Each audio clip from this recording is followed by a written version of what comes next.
ke Partai PDI Perjuangan, pemirsa, pada proses pendaftaran yang dilakukan di KPU Palembang, seluruh incumbent PDI Perjuangan dari legislatif yang saat ini masih duduk sebagai wakil rakyat di DPRD Palembang masih mencalonkan diri sebagai bacalek pada pemilu 2024 mendatang.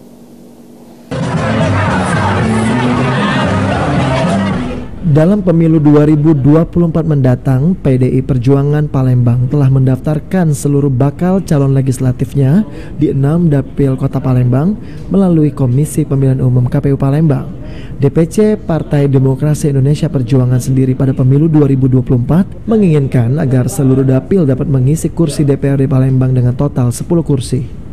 Sehingga dengan jumlah kursi yang telah ditentukan tersebut, DPC Partai PDI Perjuangan Palembang berharap bisa jadi partai pemenang pada pemilu 2024 mendatang.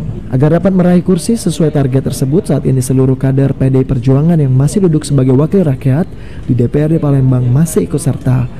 Bahkan ada sejumlah kader baru juga ikut serta sebagai bacalek di pemilu 2024. Mencapai 10 kursi dari 6 dapil yang ada di Kota Palembang.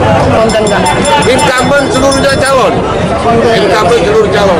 Bahkan ditambah lagi kekuatan-kekuatan baru yang pindah dari partai lain masuk PDI Perjuangan. Contohnya Pak Anton Nurdin. Selain menargetkan meraih 10 kursi DPRD Palembang, DPC PDI Perjuangan juga berharap agar calon presiden yang diusung oleh PDI Perjuangan, yaitu Ganjar Pranowo, dapat menang di Palembang.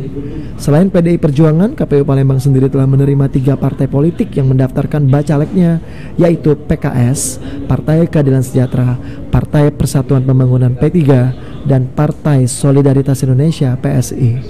Firman Hidayat, PAL TV.